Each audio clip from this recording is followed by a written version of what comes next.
नमस्कार, one India Hindi में आपका स्वागत है। प्रधानमंत्री नरेंद्र मोदी ने अपने मासिक रेडियो कार्यक्रम मन की बात के जरिए आज यानी रविवार को देश को संबोधित किया। पीएम मोदी ने देशवासियों को एक बार फिर से दशहरे की शुभकामनाएं दी। उन्होंने कहा कि दशहरा असत्य पर सत्य की जीत का पर्व तो है ही, साथ ही ये त्योहार संकटों पर जीत का भी उत्सव है। कोरोना संकट के बीच आगामी त्योहारी सीजन को ध्यान में रखते हुए पीएम मोदी ने लोगों को संयम बरतने की सलाह दी है। उन्होंने कहा कि हमें संयम से ही काम लेना है, मर्यादा में ही रहना है। आगे और भी कई पर्व आने वाले हैं। प्रधानमंत्री नरेंद्र मोदी ने कहा कि त्योहारों के इस हर्षो उल्लास के समय में हमें लॉकडाउन को भी याद करना चाहिए। उस दौरान हमने उन साथियों को जाना है जिनके बिना हमारी जिंदगी मुश्किल हो जाती है। पुलिसकर्मी, सफाई कर्मी, दूध, अखबार वाले, घरेलू सहायकों को भी त्योहार की खुशी में शामिल कीजिए। पीएम मोदी ने कहा कि जब त्योहार आता है तो मन में सबसे पहले ख्याल आता है कि बाजार कब जाना है, लेकिन बाजार जाते समय वोकल फॉर लोकल का ध्यान रखना है। हमें स्थानीय उत्पादों को प्राथमिकता देनी है।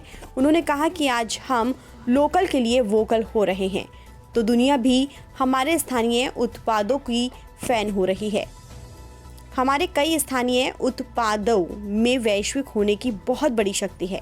पीएम मोदी ने खादी का भी जिक्र किया। उन्होंने कहा कि खादी की लोकप्रियता तो बढ़ ही रही है, साथ ही दुनिया में कई जगह खादी बनाई भी जा रही है। पीएम मोदी ने मेक्सिको के गांव ओहाका का जिक्र किया, जहां पर खादी बुनने का काम किया जा रहा है।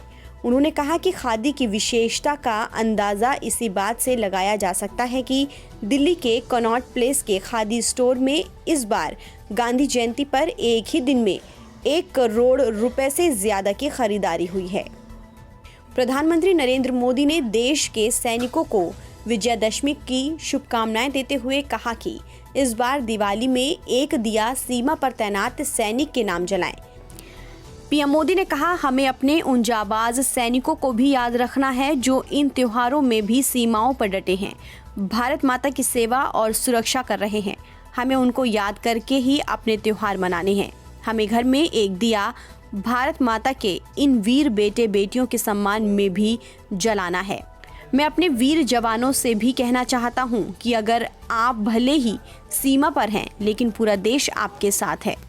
मन की बात कार्यक्रम में पीएम मोदी ने सरदार पटेल को भी याद किया। उन्होंने कहा कि कुछ ही दिनों बाद सरदार वल्लभ भाई पटेल जी की जन्म जयंती है। 31 अक्टूबर को हम सब राष्ट्रीय एकता दिवस के तौर पर मनाएंगे।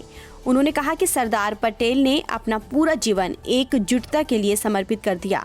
वो विविधता में एकता का मंत्र हर भारतीय के मन में जगाने वाले थे। प्रधानमंत्री नरेंद्र मोदी ने कहा, हमारा देश एक है, लेकिन ऐसी ताकतें भी हैं जो हमारे मन में संदेह का बीज बोने की कोशिश करती रही हैं। देश ने ऐसे लोगों का मुंह तोड़ जवाब दिया है।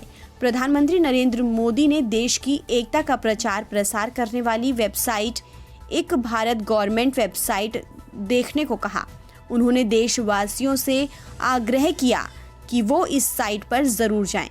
पीएम मोदी ने देश की पूर्व प्रधानमंत्री इंदिरा गांधी और महर्षि वाल्मीकि को श्रद्धांजलि अर्पित की। उन्होंने कहा कि 31 अक्टूबर को हमने पूर्व प्रधानमंत्री श्रीमती इंदिरा गांधी को खो दिया। मैं सबसे ज्यादा सम्मान पूर्वक उन्हें अपनी श्रद्धांजलि अर्पित करता हूं। पीएम मोदी ने कहा कि 31 अक्टूबर को हम वाल्मीकि जयंती भी मनाएंगे। महर्षि वाल्मीकि के उदत्त आदर्श लाखों लोगों को प्रेरित करते रहते हैं। वो करोड़ों गरीबों और दलितों के लिए एक बड़ी उम्मीद है। बता दें कि पीएम मोदी के मन की बात कार्यक्रम में ये 70वीं कड़ी है। फिलहाल इस खबर में इतना ही। देश और दुनिया की तमाम खबरों के लिए आप बने रहिए वन इंडिया हिंदी के साथ।